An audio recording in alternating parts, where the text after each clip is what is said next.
Hey guys, it's your crew from On the Internet. We hope all of you had a great Halloween amidst COVID and made the best out of your spooky time with both friends and family alike.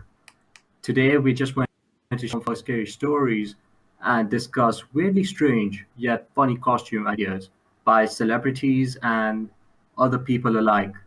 For the first segment, we'd like Sid and Anna to share some of their favorite and scary stories, and we hope you enjoy. There's a lot of like Halloween stories, and one that I came across was actually local to the Fairfax area.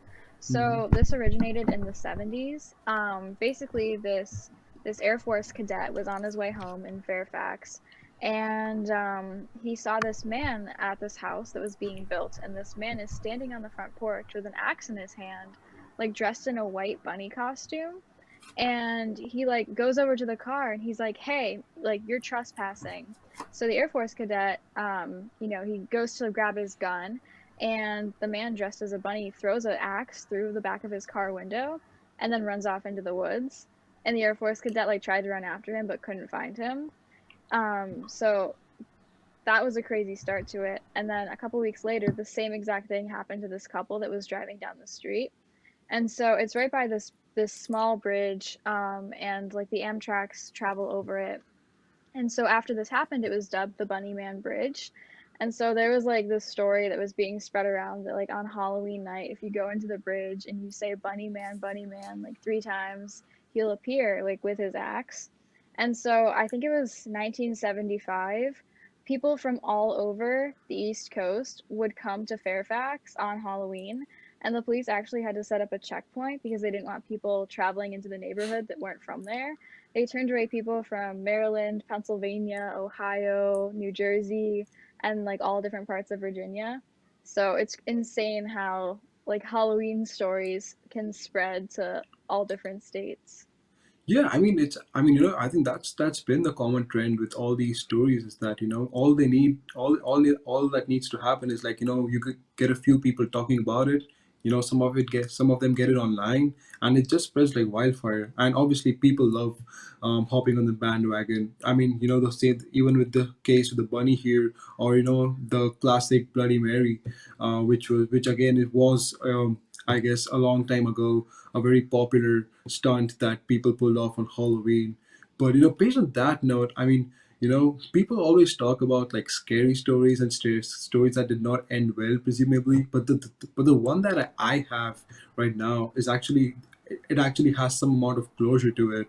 So this happened in Fort Lauderdale, Florida, and so there was this beach near the resort near, and it was like a college town. So there were college students all around, and there was a popular rumor that went around that, oh, so during Halloween nights, or during Halloween nights or Halloween weekends, do not go there, because simply there's a ghost that is haunting the shore of the beach, and he or she comes out at night and stuff like that. And many people went to the shore anyway, just to like debunk the whole myth or the theory. But they often came back scared and claiming that, oh, they saw someone, they saw someone in white, and they heard screaming and screeching, somewhat like a banshee. So this went on until 10 years, until one guy from a nearby college decided to tough it out, and he actually sat through the whole thing, and ended up discovering that the whole setup was actually a prank. The whole thing about the shore being haunted and the resort being haunted during Halloween was a prank that was being pulled for the past 10 years by the resort owners. And you know and and in fact, I mean, it's crazy to think, because I mean, if it's a prank, usually the person like gives in, yeah, this is a prank, don't worry about it.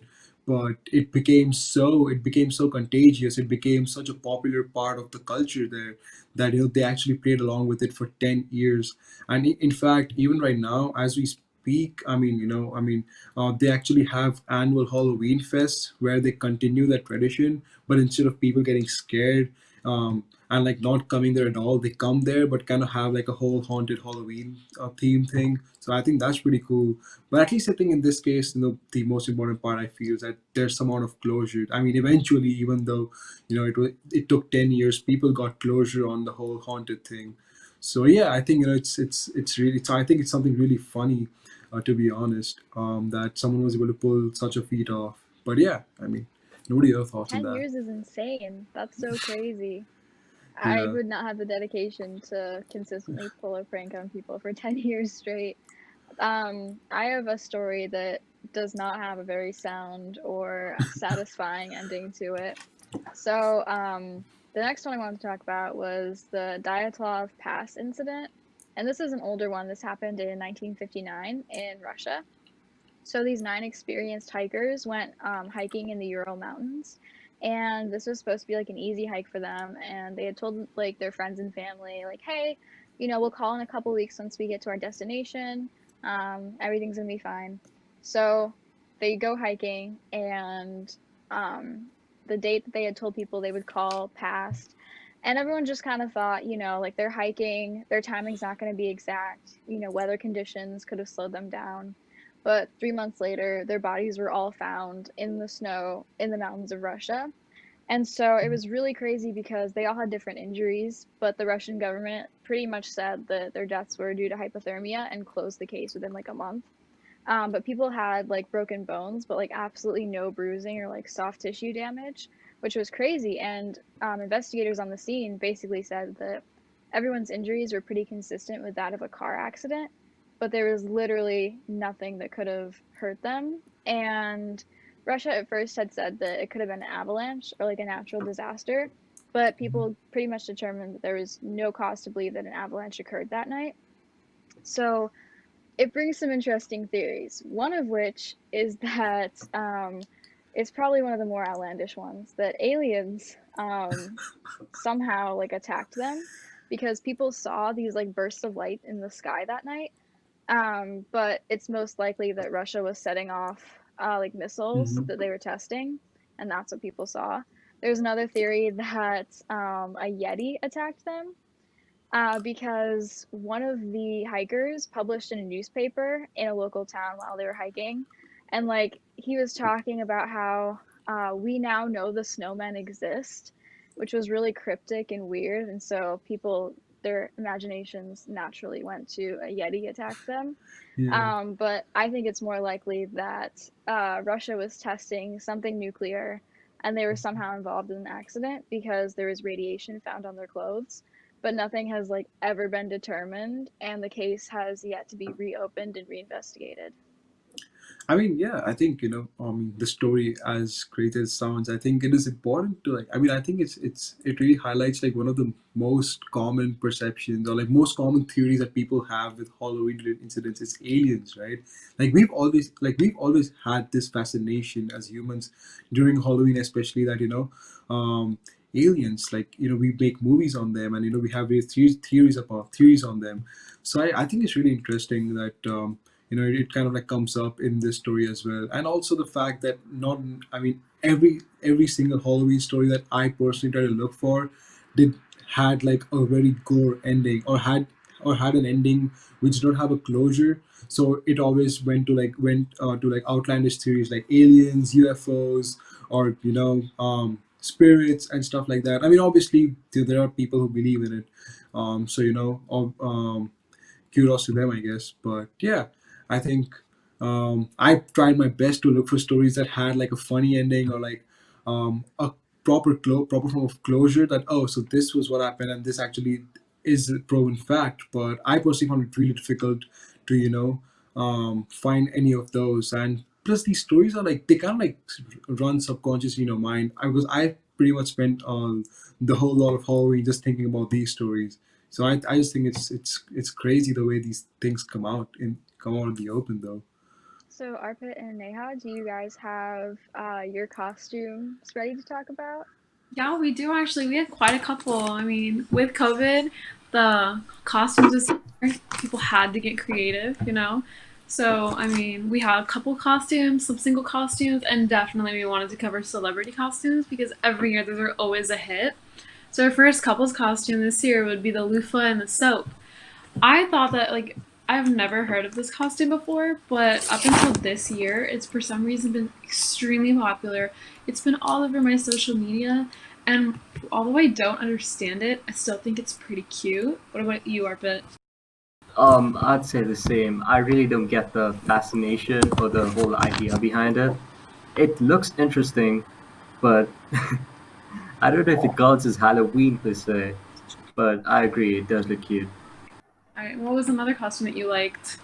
Well, I really like the Bonnie and Clyde costume. It's really nice. It's a play on history and how two lovers fell into each other's arms at the end. They died for each other. So it does play into the Halloween theme. And it's really, I wouldn't say it's innovative, but it calls back to history, which I like. I'd give it a 7, maybe You cannot 6.5. Bonnie and Clyde. I feel like that's always such a cute costume if you can never think of anything. Hopefully one day we all find our Bonnie and our Clyde. But I would personally give this one an 8 out of 10. I've always loved Bonnie and Clyde. See, I also found people dress up as Bob Ross and the tree. And what do you think about that, Neha? I think it is cute, but I have seen it a lot. Especially I've seen Bob Ross a lot. The tree I see every now and then, but Bob Ross is definitely a hit every Halloween. Because I guess it's been overused so much. For me personally, I would give it like a 6 or 7 out of 10. What about you? I'd agree. Bob Ross is he's a phenomenon in its own self, but it's overplayed too much. Bob Ross, I'd give it an 8. Like I just love the guy, and he's perfect in what he does, so an 8. I can't disagree with you on that. Yeah, I completely agree. And then we have, of course, The Incredibles. We see that every year with every couple. It's always so cute. I do see it pretty often, but I do like the Mr. and Mrs. Incredible. It's really cute. But I wish I could see the kids too. I rarely see the kids. Maybe if like a family all did it, it'd be adorable. What about you? I like it. Incredibles is a big part of my childhood, and everything about that movie is iconic. Like it's amazing. Even the second Incredibles movie when it came out, I rushed to the theaters to see it.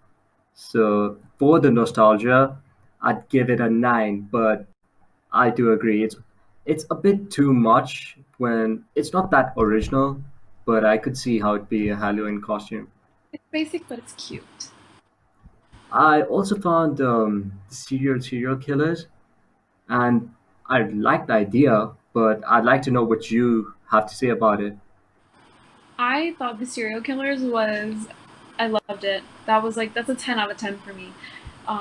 Seeing them like as dressed up as like serial fox characters, and then on top of that, like they have a weapon with them. I love that idea, and like it's perfect for singles, couples, or even just a huge group of friends. Like there's so many serials, and I would have never in a million years have even thought about doing serial killers, like literal serial killers. I definitely love that, and I've never seen it before.